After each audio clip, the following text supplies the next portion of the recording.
Good morning and welcome to Mornings on Main Street for this Friday, April 21st. I'm your host, Stefanie Miller. We have a fun one for you today. We have all the information for the 39th Main Street Festival in Franklin, Tennessee. For those who are familiar with Franklin, you know it is a historic area. Well, this weekend, it'll be full of 200 plus vendors. You'll be able to take part in some arts and crafts and food and fun. They'll also have musicians out there, but we'll have all the information coming up for you after our weather this morning. After that, we learn about a fun little carnival happening in Clarksville, Tennessee. It is the month of the military child Cohen Clinic Carnival. So what is the Cohen Clinic? Well, we have that information for you and how they're working with military men and women and their families throughout the Tennessee area and beyond. And then we end out today with Devon's Table. We are in the kitchen with Devon O'Day and Sylvia Ganier talking about flour. Flour is used for so many items, but they have some tidbits for us that may be helpful in the kitchen. But first, let's take a look at some of our headlines. The city of Fairview is scheduled to host a public input meeting on Tuesday, April 25th, relating to the creation of the City Park System Master Plan. So the plan will be used in the planning and the budgeting for future development and administration of parks, recreation resources, programs, and facilities for Fairview. Go to mainstreetfairview.com to get the time of the meeting, what you can do if you're unable to attend, and just why a master plan for a project like this is needed. Middle Tennessee State University's annual Agriculture Education Spring Fling saw record numbers this time around, 870 students. They learned about tractors, beekeeping, and farm animals. The agritourism class instructor shared with our Murfreesboro Post that the students and volunteers helped change the lives of the young students who were at the event. Read more by going to murfreesboropost.com. Are you a medical, dental, or vision professional? If you are, listen up. So Remote Area Medical, a major nonprofit provider for pop-up clinics, delivering free and quality dental, vision, and medical care to those who need it. Well, they're looking for volunteers in those areas. So medical, dental, and vision professionals, as well as general support staff. This is for a clinic that's being held July 8th and 9th. The two-day clinic is in Columbia. It's also a collaboration with the Filipino American International Organization in Tennessee. So are you interested? If so, head over to mainstreetmurray.com for the information that you need. Now let's get a check of our forecast with our friends over at Tennessee Valley Weather.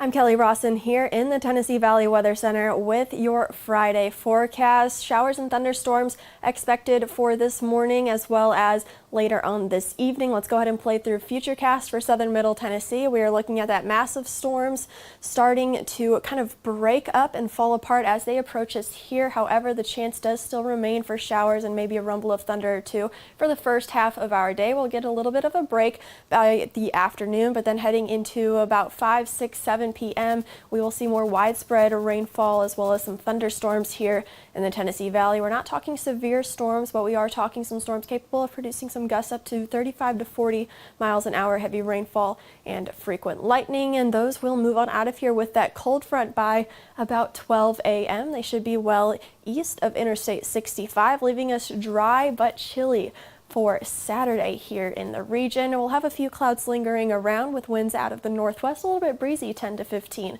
miles an hour. Here's your 7-day forecast from the Tennessee Valley Weather Center. Again, just a few showers and storms this morning, a little bit more widespread and numerous coverage heading into this evening, and temperatures will be much chillier this weekend. 60s for Saturday and upper 50s for Sunday, and then we're back to the mid-60s by the time we get to the middle of next week. But hey, we are dry from Saturday through Monday. Tennessee Valley Weather was brought to you by Fred's Flooring. The Main Street Awards voting in Rutherford County is happening now. Don't forget to go vote for Fred's Flooring. Go check out their products at 490 St. Andrews Drive, Suite 105 in Murfreesboro, or give them a call at 615-645-3565. You can't see the sights without the sounds. From the crack of the bat to the roar of the crowd and everything in between, discover what Hit City has to offer. Spend your nights cheering on the Nashville Sounds at First Horizon Park with giveaways, fireworks shows, theme weekends, and more. Single game tickets are on sale now. Visit NashvilleSounds.com to claim your seat today. There is nothing better than drinking an ice-cold beverage while taking in a Nashville Sounds baseball game. Hi, I'm Stefanie Miller with Mornings on Main Street. The Nashville Sounds and Main Street Media Television have teamed up to promote Sunday Family Fun Day here at First Horizon Park, each Sunday home game. Just go to your favorite Main Street Media website and click on Sounds Main Street Media Day banner to register to win free tickets. And then we'll see you here at the ballpark. Welcome back. There is a fun event happening here in Clarksville this weekend. It is a carnival style event. To tell us all about it and the importance of it and some other things that will be going on, we have Meghan Williams. She's the outreach director here at the Stephen A. Cohen Military Family Clinic at Centerstone. And if you don't know about it, get ready because they do a lot of great work for the military and their families. So first off, Meghan, thank you so much for letting me come into your space to share what's coming up. We are so excited to have you here. We couldn't really speak enough about what we do here. We absolutely love it. So thank you for giving us this opportunity. You're very welcome. Well, first off, tell us about what this clinic is all about. Okay. So the Stephen A. Cohen Military Family Clinic at Centerstone is a nonprofit that provides mental health care to the entire military family. That is regardless of discharge status, time in service, role in service, also National Guard and reservists and their family members. And we let the service member determine who is family, which is also very unique. We do couples counseling, individual counseling, as well as families. Yeah, what do you mean you let them determine? So often, you know, in today's world, maybe you're not married on paper. That is your partner. Maybe it's a stepbrother who you were raised with. And as long as you deem that person family, we're going to help them.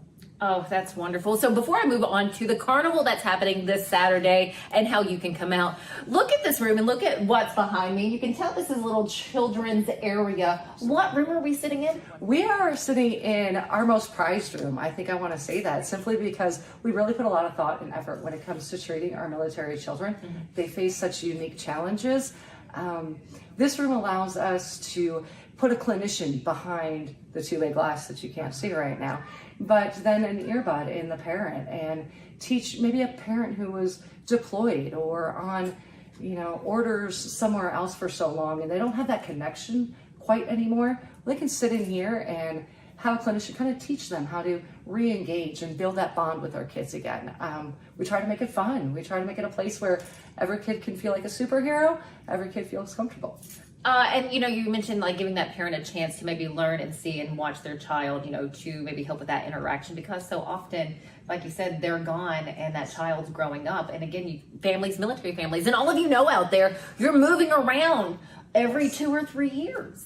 Absolutely. Absolutely. It's so hard on a military family. They think, you know, everyone faces maybe the same challenges on paper, but you compound that a little bit more when it comes to a military family, simply because mom or dad may be gone one day and home the next. Or I've even heard stories where, you know, a kid feels bad because they weren't supposed to share that mom or dad was gone. And then they feel bad. And this is just a way for us to ease all those fears for everyone. Well, you know where you can't feel bad. You can't feel bad at a carnival, and that's what's coming up Saturday. So I love the segue that we're making it over to the carnival Saturday, and it kicks off at 11. Am I correct in saying that? It does, right here in our parking lot. So we are hoping for the best possible weather, but it is rain or shine. Rain or shine, come out. Shine. Put on a rain jacket and your rain boots, or just, you know what, go barefoot. Who cares on that? What will you have on hand? We will have a little bit of everything. Okay. My goal was, you know, as an outreach director, I do a lot of marketing fairs or things like that, you know, outreach kind of events out in the community, and they all seem to be the same, right? Mm-hmm. Especially here in Montgomery County where we all kind of know each other. Yeah.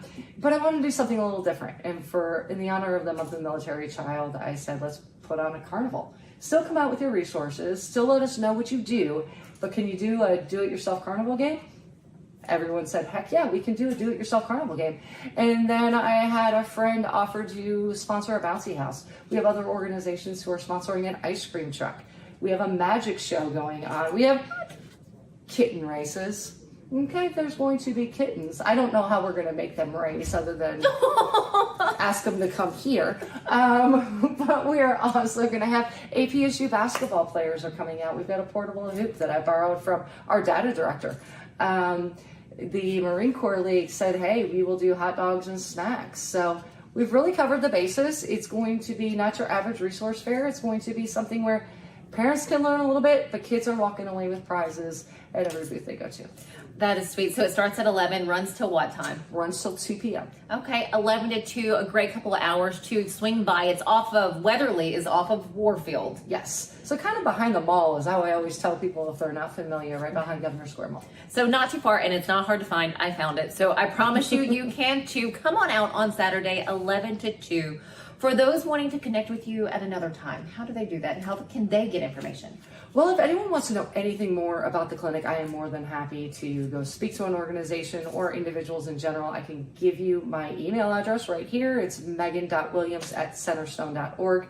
That Megan has an H in it. That's kind of important because there's another Megan Williams in the group. Of course, you can always call our main desk and someone will get in touch with me. It's 931-221-3850. So again, the Stephen A. Cohen Military Family Clinic at Centerstone. Megan Williams is the outreach director here. They're doing great things, and we can't wait to learn more about what's being done. But first off, make it to the carnival on Saturday, rain or shine.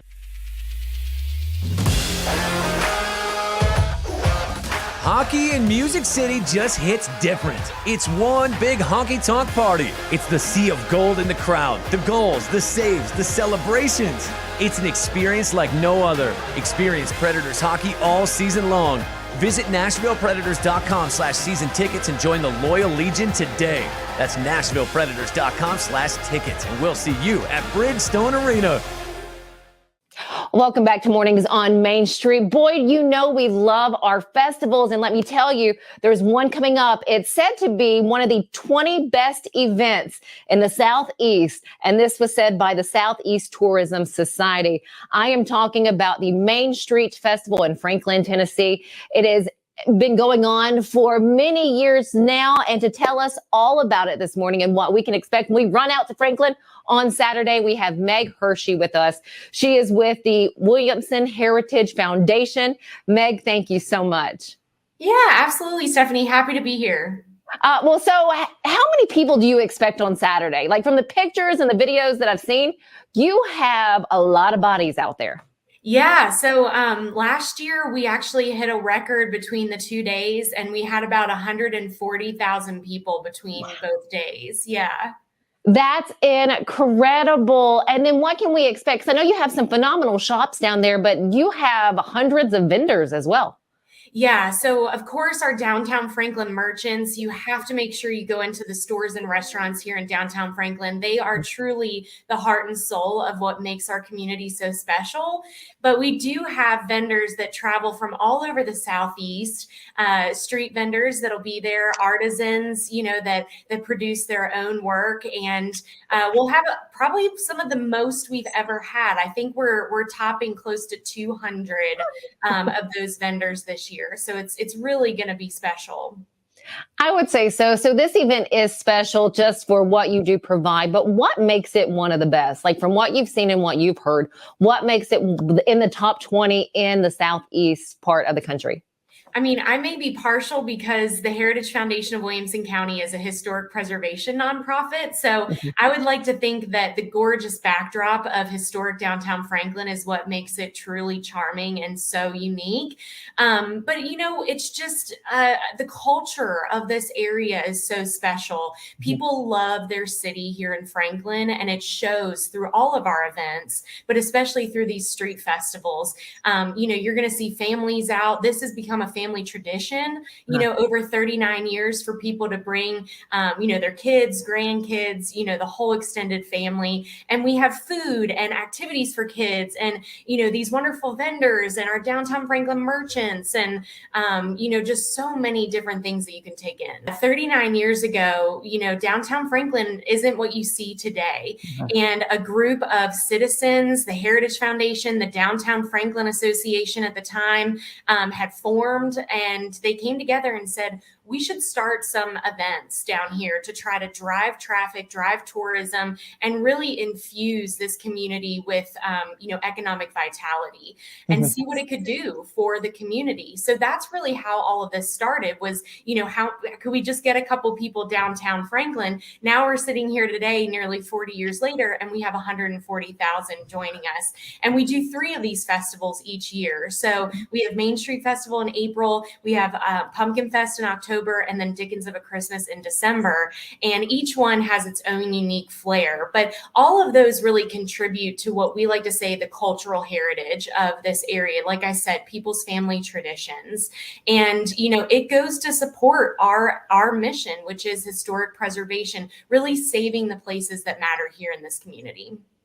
And when you're in Franklin, you can almost feel the history there as you're walking through downtown Franklin. You have a lot of educational opportunities as well. And if everyone who's watching this will follow me up to the screen. So you have school programs that you have, youth and family programs, county historian there available, an education institute. How can people continue to learn more through those programs? Sure. Yeah, we actually have a membership program. It's $50 a year. And really that's going to be your gateway to engaging with everything that the Heritage Foundation is doing. But even if you're not interested in a membership, we offer a ton of free programs and free events, just like these festivals all year long. And we just want people to engage in what piques their interest. If you are interested in kind of what's going on specifically in this community as it relates to development or urban land use and, all of these key things that a lot of folks in this area have their eyes on, our organization is really at the forefront in trying to keep a pulse on those things, keep people informed and engage them at the right moments. Well, and I know you have some big names in Franklin. You know it. They're there. They live in and around the area. Do they come out on these days as well to either participate or can you maybe spot them out? Absolutely. I mean, so it's probably a little bit like a Where's Waldo with 140,000 people, but yes, I mean, of course, our more well-known, neighbors are definitely partakers of these festivals. And, a lot of them have families as well, and they enjoy bringing them down here. Yeah. And that's also just something about Nashville and Franklin in general, Williamson County in general, is that a lot of these, celebrities or artists and folks that call this area their home, people know to kind of just leave them alone. And I do hope that they come out and enjoy our events. 100%. Is there anything, Meg, that I haven't asked you yet that you're like, hey, I want you guys to know about this?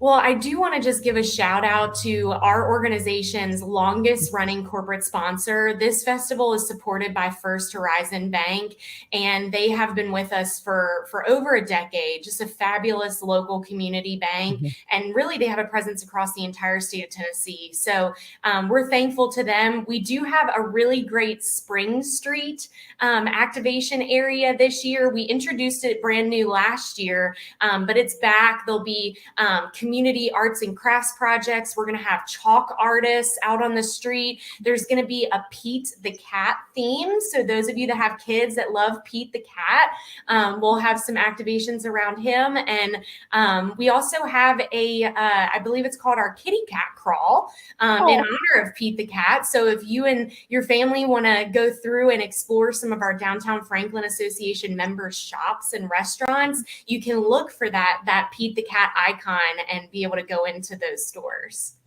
Oh my gosh, such a good time. Fun to be had by all this Saturday and Sunday, the 22nd and 23rd, the Main Street Festival, the 39th Main Street Festival in Franklin, Tennessee. Meg, thank you so much. Meg Hershey with the Heritage Foundation there in Williamson County. I appreciate your time.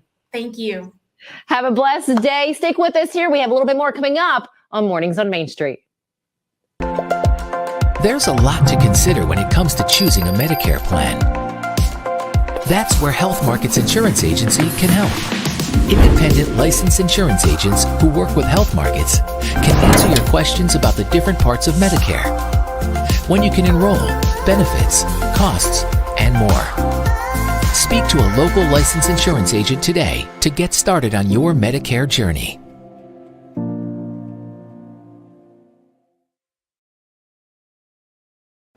Who would wouldn't love a stuffed booster? I know I sure would, or any sort of sound swag, all of which can be found at Nashville Sounds Pro Shop.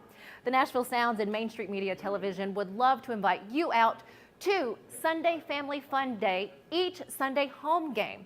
You can also register to win free tickets by going to your favorite Main Street Media website. Register to win, and then we'll see you here at the ballpark.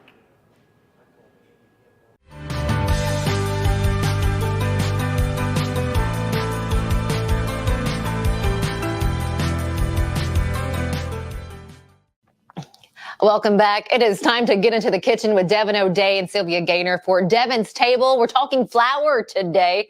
Here's more from our two favorite ladies. Time for Devon's Table. I'm Devon O'Day. I'm Sylvia Ganier. And we're going to talk flour, not flowers, which are starting to bloom in different places right now. We're going to talk about the thing that always gets argued about. There's gluten-free, and there's, oh my gosh, we are keto, and we're not keto, and we want an almond flour, or we want... It's so confusing with all the flours, but you're going to take all the mystery out of it. Well, I'm going to try. Today we're going to talk mainly about wheat flour. And that might be the only time in this segment that I say flour. Because I grew up in rural North Carolina and we say flour. True that. And so if I say flour, then just giggle and go right along with it. But it's like oil. Oil, water, and flour. Flour. But we studied long and hard not to be able to say it that way, but it still pops out. And every now and then it catches up with us. So we're talking about wheat flour. You have to know that there are two kinds of wheat. There are hard wheats, and there is also soft wheat. Okay? Okay. Hard wheat is going to typically have a higher gluten content. Okay. So that's one way you get gluten. And then if you think about when you have that kernel of wheat, there are three parts to it. Yeah. So you have the outside, you have the bran. And the bran has its own set of nutrients. It's fiber, all the good things that are found in that hard shell. Okay. Hard wheat, harder shell. Okay, gotcha. Okay? Easy to remember that. And then you have the endosperm, which is the center part of the cell. All right. And that has its set of nutrients that you can have. And then you have the actual tiny little bit of wheat germ that is in there. Right in the center. And that has more flavonoids, oils, that sort of thing. That's why you get wheat germ oil. Okay, you do that, yes. So as you start to strip away and take away certain pieces and parts of that little tiny seed, the wheat seed, you're left with different types of flour. Oh, wow. Okay? Well, let's talk a little bit about the different kinds. Which side do you want to start with? Let's start on your end. You're the queen. We're going to start with you, okay? So here we have whole wheat flour. Whole wheat organic flour. Yes, I like the organic. It has not had any, Roundup stuff coming near it or anything like that. Yeah. It's truly a little bit easier on your digestive system because you don't have as much chemical push for it. So whole wheat, it's going to have the bran still left, the endosperm. Everything is in there, all those good nutrients. It's typically going to be a more brown colored flour. Right. A lighter brown to a darker brown, depending on the type of wheat that they're using. What they use for whole wheat bread. Correct. Okay. And then you move into other types of flour that have been bleached. Oh. Okay. That's your white flour because they're not naturally white. Correct. Okay. Flour is not naturally white. It is done one of two ways, either with a bromate or a chlorine gas. That's how they bleach the flour. Wow. So where if you're really concerned about those added chemicals, go for your brown whole wheat. Your dish might not look as pretty or fluffy. You might not be able to have that lovely white cake that you can tint or dye or whatever you want to do with it, but that's what you're going to do. But you're without the bleach. But you're without the bleach. All-purpose flour, if a recipe calls for flour, they mean all-purpose. Unless they specify something in particular, AP, you might see AP, all-purpose flour is where you're going to go. Remember that the brand of flour you pick is important for all-purpose flour. Not all-purpose flour is created equal, because some of the wheat has a little higher gluten in it than others.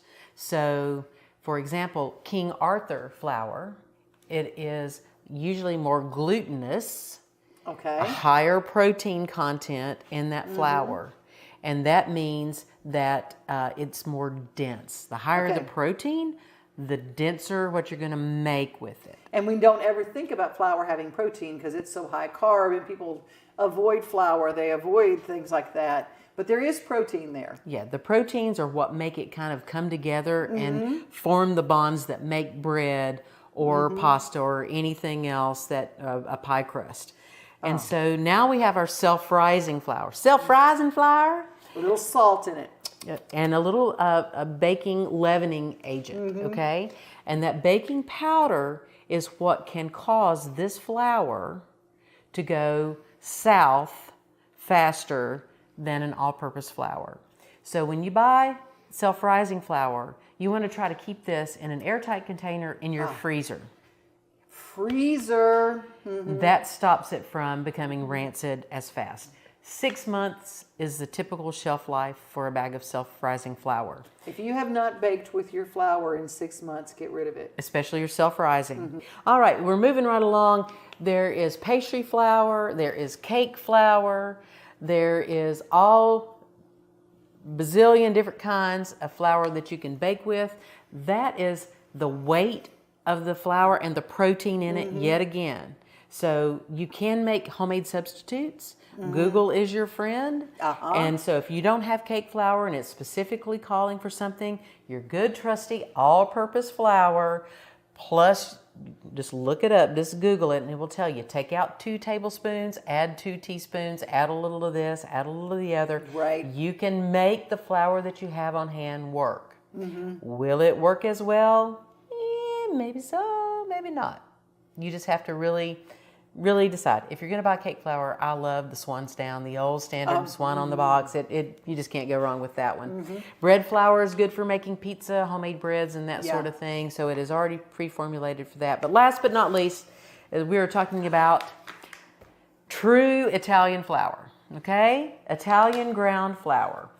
In Italy, they have double O, they have single O, they have double aught, 1 and 2. Okay?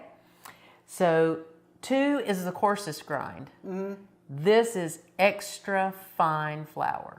Okay, ready for pizzas? Would you use it for pizza? This is what you want for pizza. And it's why sometimes our other dough doesn't work as well if you try to use these other flours and you go, why doesn't it taste like the kind I got in the restaurant? Why is it not crispy and has that little lightness to it? Yeah. It's because they're using the double O flour. Would you use this for pasta?